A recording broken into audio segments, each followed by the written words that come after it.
Salut la compagnie, c'est Jules Melon et aujourd'hui dans la Ciné Critique, je vais vous parler d'un film d'animation que j'ai vu en avant-première dimanche dernier et qui sort ce mercredi 9 octobre en salle nationalement, à savoir Le Robot Sauvage ou The Wild Robot en version originale, nouvelle œuvre du studio DreamWorks qui peut être encore frappé fort. Hein. On va dire que ces dernières années, ils ont un peu d'amené le pion à Disney. Hein. Et c'est une réalisation, écriture aussi, d'un certain Chris Sanders, un des grands pontes de la firme, qui avait commencé chez Disney justement avec Lilo et Stitch à la réalisation, et qui depuis s'est occupé entre autres de Dragon avec Dean DeBlois, ici à la production. Il a même fait un live action, tiens, L'Appel de la Forêt. Peut-être des liens d'ailleurs ici, hein, sur le côté écologie. Et au casting vocal, alors, en VO, je précise, nous avons Lupita Nyong'o qui joue ce robot sauvage, Rose, et elle va prendre sous son aile un petit oiseau, ici doublé par Kit Connor. Bright Bill, ça c'est son nom, mais en VF c'est Joli Bec. Nous avons aussi Pedro Pascal qui interprète le renard Escobar, ou Fink, hein, selon les versions. Catherine O'Hara, la mère opossum. Bill Nighy qui joue une oie expérimentée qui va guider notre oiseau à un moment. On reconnaîtra également Mark Hamill et Ving Rhames. Enfin, on reconnaîtra, si vous le voyez en VO. Moi je l'ai vu en VF, hein, avant-première pâté oblige, mais elle est fort correcte, donc franchement, ça passe. Et je pense du bon doubleur derrière, mais j'ai pas donc vu les noms. D'ici là, vous aurez, je pense, le casting de la VF sur les sites correspondants. Et il s'agit clairement d'un métrage plus axé jeunesse, hein, disons-le, mais qui va raconter l'histoire d'un robot tombé du ciel, qui va atterrir sur une île sauvage. Alors cette idée d'un robot comme ça, pouf, qui vient des cieux et tout, c'est presque repris dans une forme évidemment d'inspiration du château dans le ciel de Miyazaki. Moi ça m'a tiré cette idée. Alors attention, hein, il s'agit d'un roman de jeunesse à la base, une adaptation donc littéraire transposée au cinéma, mais voilà. Donc ce robot va survivre à une sorte de cataclysme tsunami alors que ses 5 congénères décèdent. Enfin, il y en a un qui va plus ou moins avoir des balbutiements, mais Rose, alias Rosum 7134, va être la seule, et se chercher une mission en terrain hostile face à des animaux qui ne la comprennent pas et qu'elle ne comprend pas forcément, même si par mimétisme, elle arrive très vite à s'adapter. Et elle va trouver, après un certain temps, cette potentielle mission importante, prendre soin d'un oiseau qu'elle va recueillir après éclosion de l'œuf. Oiseau qui est en sa possession parce qu'elle-même un petit peu décimé la famille quand même, mais par accident, forcément. Et cet oiseau va devoir grandir. Elle va être aidée dans cette éducation par un renard, donc Escobar, qui au départ est intéressé, mais très vite va s'attacher aussi au petit oiseau.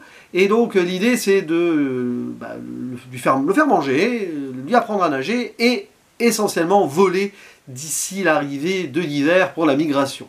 Ça rappelle le film des studios Illumination l'année dernière, un très bon film, hein, Migration d'ailleurs, mais ouais, quelques idées forcément visuelles d'envoler ici, on peut faire des parallèles. Et évidemment, la survie du robot certes et de l'oiseau, face à plein d'éléments hostiles potentiels, donc certainement les autres animaux, mais pas que, puisque ce robot appartient à une entreprise capitaliste du futur, Universal Dynamics, qui peut-être à un moment interviendra dans le récit, on le sent, mais je vous dis pas quand et comment. Je ferai une petite zone spoiler quand même en ce sens, parce que c'est clairement un film en 2 parties. Et alors, les premiers retours dessus étaient très bons, puisqu'il a été diffusé dans certains festivals. L'ami Ciné Show, allez voir sa chaîne, et sa vidéo d'ailleurs, va peut-être en faire son film de l'année. Il a été très touché et tout, donc ça donnait envie. Et franchement, je le dis, c'est un très bon film d'animation qui sait viser son public, donc plus jeune.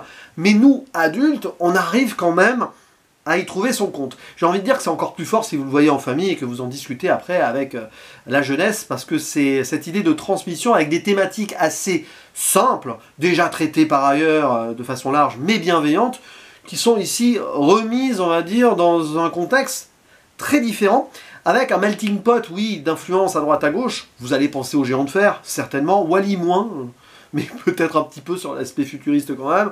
Et je le disais, Miyazaki pour le château dans le ciel, même que le robot au moment, même visuellement, vers la fin, va se transformer un petit peu en ce sens. Enfin, voilà, quand il se confond un peu avec la nature, moi j'aime beaucoup. Même l'aspect, on va dire, cara design n'est pas forcément éloigné d'un des meilleurs Miyazaki que je vous conseille vivement si vous ne l'avez point vu.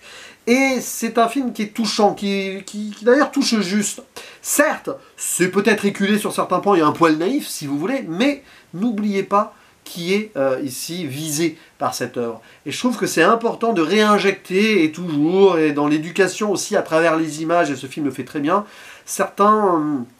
on va dire certaines valeurs humanistes simples, mais qui malheureusement ont du mal parfois à continuer à exister dans une société qui veut toujours diviser, qui veut aller vite et tout.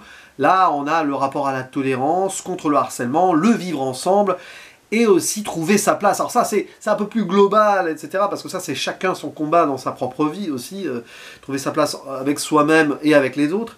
Mais il y a cette idée de rite initiatique qui est super bien montrée, déjà dans la première partie, et après, ça va au-delà pour voir, on va dire, les conséquences de cet apprentissage. C'est la force du film, d'ailleurs, c'est qu'il arrive à mêler ces deux étapes-là de façon assez naturelle et fluide, c'était pas évident, et ça passe comme une lettre à la poste.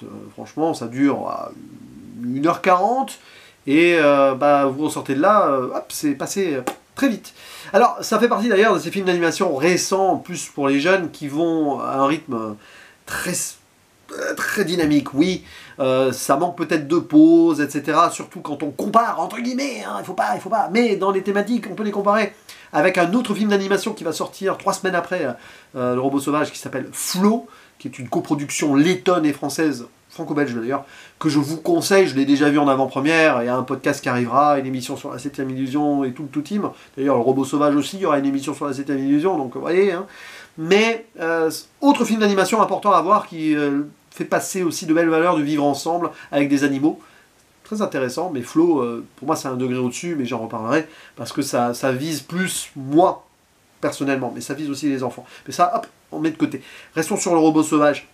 Il y a donc cette ambiance-là qui joue très bien. Puis avec des personnages qui sont à la fois drôles et marqués, et bien évolués, bien écrits.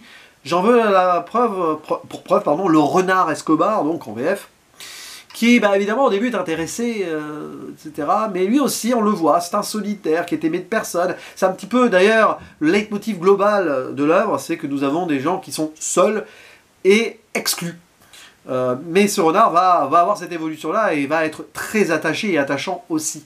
Mais c'est vrai que pour revenir à ce que je disais, nous avons le robot solitaire, personne ne peut le comprendre et il ne peut comprendre personne, même s'il peut quand même apprendre, lui aussi. D'ailleurs, cette idée d'apprentissage, même pour celui qui va apprendre après à l'oiseau, donc c'est intéressant, à l'oiseau. Il y a donc cet oiseau qui est rejeté parce que il est né d'une couvée, voilà, enfin c'était son destin finalement de survivre bizarrement à sa famille qui elle n'aura pas cette chance, mais lui il n'aurait pas survécu longtemps en tant que tel, et voilà, c'est un peu l'avorton, et forcément même ses congénères ne l'aiment pas, le considèrent comme même un monstre, hein, disons-le, hein, c'est le harcèlement, en plus il est élevé par un robot, enfin voilà, donc vous avez cette idée-là, et ça renvoie à la société, comme quoi certains enfants malheureusement peuvent être discriminés pour des raisons physiques, pour des... pour des handicaps, etc., ou parce qu'ils sont élevés par exemple, un couple de 2 hommes ou de 2 femmes. Ça peut être dans cette transposition-là, et je trouve que c'est intéressant et important de montrer que chaque être humain peut trouver sa place et n'a pas à être sorti on va dire, d'un groupe pour des raisons comme cela d'intolérance. Bon, oui, c'est naïf, vous allez me dire, mais c'est hyper important. D'autant plus de nos jours où c'est compliqué, c'est compliqué. Donc il y a toute cette lecture-là, et voilà, même d'autres personnages autour. Il y a ce castor qui fait son arbre, là, même lui aussi va avoir son importance, même l'ours qui peut être solitaire. Tous les animaux à un moment qui jouent un petit peu leur survie, qui sont prédateurs et proies, et qui, on le voit, rapport à la mort, c'est important, c'est franco, il y a même des petites bestioles qui crèvent au départ, il y a ces histoires d'opossums là, qui jouent à être morts et qui s'amusent presque de ce destin qui les attend. Il y a cette idée-là, c'est bien joué sur la première partie, mais après, au-delà de la survie, il va y avoir l'entraide ensemble pour survivre ensemble. Et donc ça, c'est passionnant, et c'est très marqué, d'ailleurs, sur la deuxième partie, j'y reviendrai en zone spoiler, qui montre qu'il a fait l'appel de la forêt, le monsieur. Et voilà, et puis bien sûr, c'est la relation entre Rose et l'oison qui est très forte. Rose, déjà, donc, elle s'individualise, c'est un robot. C'est très dans la lecture Isaac Asimov, ça, vous savez, iRobot, je parle d'adaptation cinématographique pour faire plus simple, le fameux iRobot d'Alex Proyas, ou L'homme bicentenaire, très bien, de Chris Columbus, cette idée de, voilà, d'un robot pris à part qui va s'émanciper d'une certaine manière avec une personnalité propre. On est dans cette idée-là, un peu ambiance géant de fer aussi, mais c'est autrement, parce que bon, après tout, aussi, cette idée de lien avec quelque chose qui n'est pas de son espèce, et c'est très marqué, là, d'ailleurs, le tout début, où on voit par mimétisme qu'elle imite les oiseaux, cette robot, et après elle va prendre le temps de l'apprentissage pour apprendre les langues, on voit time-lapse, tout ça, ça dure quelques temps, peut-être une saison d'ailleurs, ou deux, etc. Et après vient le temps où elle va aussi donner, transmettre. Donc il y a cette idée de give and take, comme on dit en anglais, c'est donnant, prenant, donnant et donnant, prenant. Et tout ce microcosme-là vit, et presque par symbiose au final, quand on avance. Et moi j'aime beaucoup ça. Parce que pour la jeunesse c'est bien, mais même toi en tant qu'adulte, tu le vois, c'est fluide, et tu te dis, bah c'est simple, hein, c'est simple. C'est une forme d'utopie qui se met en place sous nos yeux, dans un monde futuriste où les humains ont construit une fausse utopie, on le voit, qui cache quand même derrière une mainmise capitaliste où on ne laisse plus rien au hasard pour que tout soit calculé et tout soit contrôlé. Alors, on va peut-être penser à Elon Musk et tout, là, qui aimerait ce genre de monde où rien ne dépasse, et qui ressemblerait à une forme de fascisme aussi, dans l'absolu de la beauté des choses. Eh bien, à côté de ça, vous avez cette île où chacun vit ensemble, et avec ses imprévus, et avec son unité. Et bien sûr, il va se passer des choses quand les deux mondes vont rentrer en choc. Parce que, spoiler, j'abonde directement dans ce sens, parce que toute la première partie, c'est ça qui est bien géré, c'est l'apprentissage. Hop, il doit apprendre à manger, nager et voler. Il vole, migration, tout ça, hop. Et il va faire sa vie. Et à premier moment d'émotion très fort, quand Rose laisse partir son oiseau, joli bec, et elle ne sait pas si elle le reverra. Parce qu'elle, elle doit trouver sa place, et avec son transmetteur, retrouver les humains pour retrouver les siens, même si elle n'est jamais connue, ses créateurs et tout, c'est particulier ça d'ailleurs. Et donc on se dit que le film pourrait se terminer là, non, parce que dans un sens, il y a l'oison qui va mettre en exergue tout ce qu'il a appris grâce à Rose, donc il va se faire respecter par sa couvée, il va même les sauver à un moment, une escale parmi les humains, parmi ces autres robots d'ailleurs, où ça se passe mal, mais lui, comme il ne les craint pas, il sait comment s'en sortir. Il y a toute une ellipse d'ailleurs où on ne voit pas ce qui se passe, où on apprend que la vieille oie décède, mais on ne le voit pas, et c'est très intelligent ça d'avoir laissé ça comme ça, pouf, pour y revenir après en ellipse. C'est pas mal, parce que ça surprend un peu, ça change, même si peut-être que ça ferait une scène coupée, ils se sont dit, bon bah, on doit avoir moins d'1h45 de film et il ne faut pas le montrer, je ne sais pas. Mais ça marche, très bien. Puis après, il y a toute cette deuxième partie où forcément la menace humaine revient. Mais menace humaine qu'on ne verra jamais en tant qu'humaine, on verra ça avec le robot méchant qui est doublé par Stéphanie Sou et qui s'appelle, je ne sais plus son nom, Vontra. Une sorte de sentinelle à la Matrix, hein, on voit l'idée aussi, on voit la référence. Et là, c'est le moment où Rose va devoir s'affirmer et finalement se dire que sa place, c'est parmi les siens, près de son oison, près des autres animaux. Et là, c'est la défense. Et puis c'est le grand incendie. On voit que les humains, même par procuration, font du mal à la planète. Ils ont fait du mal à la planète avant, parce que cette utopie, on la voit, mais il y a des trucs qui sont submergés. C'est Waterworld, hein, d'ailleurs. J'ai pensé aussi à un très grand film, Waterworld, qu'il faut voir. Il faut réhabiliter Waterworld. Et peut-être que c'est une des influences aussi. On voit le Golden Gate Bridge, comme ça, sous l'eau, bref, des villes aussi. Et à la fin, c'est le grand combat. Alors là, c'est spectaculaire, c'est épique. Ça colle avec la musique extraordinairement puissante aussi de Chris Bowers, qu'on salue, même si parfois elle est un peu poussée, un peu trop sur certains moments d'émotion. Mais bon, voilà, c'est pour les plus jeunes, c'est pour les plus jeunes. Et voilà, grand moment, l'appel de la forêt, tout ce que vous voulez derrière le barrage, l'arbre que vous voulez creuser ce castor solitaire, et bien finalement, il avait raison, parce que ça sert. Chaque acte a pu servir dans le film. Chacun va avoir son rôle, sa place dans ce microcosme, et du coup, oui, tout le monde trouve vraiment sa place. Et il y a une forme de happy end qui, en soi, ne l'est pas tant que ça, parce que elle doit partir, Rose, pour éviter que cet endroit soit à nouveau mis en danger avec le retour des humains. Mais, qu'elle soit désactivée ou pas, peu importe. On retrouve ici un robot qui a une âme. Là, on revient à l'homme bicentenaire, clairement. ou iRobot, mais je pense plus à l'homme bicentenaire.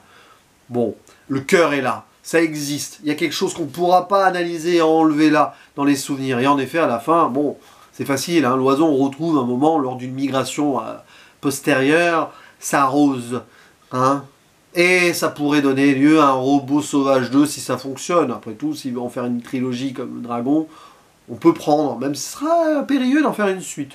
Donc évidemment, tout se marie bien avec l'humour tout en étant dramatique, des scènes de combat et de baston bien spectaculaires, de survie pendant l'hiver, de sauvetage, d'autres missions après avoir fait l'apprentissage de l'oiseau, ce qui prouve que Rose a vraiment trouvé sa place sur place, mais malgré tout, elle doit quand même suivre son destin pour sauver les siens. Je vais faire un zone spoiler, franchement c'est riche en fait, hein. Je pensais pas en parlant là que c'était aussi profond, au-delà du fait que ce soit un film pour enfants. Donc c'est un film qui grandit, rien qu'en parlant là, quelques heures après son visionnage, et que je vous conseille de voir, donc si vous voulez en famille, là, donc le 9 octobre, ou ça sera à l'affiche encore pendant les vacances j'imagine, hein, dans deux semaines après, mais franchement c'est à voir ensemble. Et on en discute derrière, et il y a cette idée aussi pédagogique que j'aime bien. Ça peut paraître déjà vu, un peu niais sur les bords et utopique, mais c'est nécessaire. On a besoin de cela dans ce monde d'aujourd'hui. Avec cette visée et ce rapport à l'humain. Mais j'ai envie de dire l'humain sans les humains ici, hein, parce que c'est des robots et des animaux. Mais transposer ça dans notre monde, bah, c'est comme Flo. Hein. Je vous ai parlé de Flo, je vous parle du robot sauvage. D'ailleurs, Flo, je vais en parler, hein, mais je l'ai dit. Voilà des films d'animation qui sont le reflet de notre société, qui nous disent à nous humains de mieux faire, à travers des personnages non humains. Après tout. Donc n'hésitez pas à dire en commentaire ce que vous pensez de ce film, si vous l'avez déjà vu en avant-première, parce que je pense que je publierai cette vidéo avant sa sortie mercredi, mais comme il y a eu beaucoup d'avant-premières, je peux me le permettre. Et puis si vous tombez dessus après l'avoir vu, après la sortie, n'hésitez pas aussi à écrire votre avis dessus, on en discute, on échange, et je vous dis à la prochaine, ciao.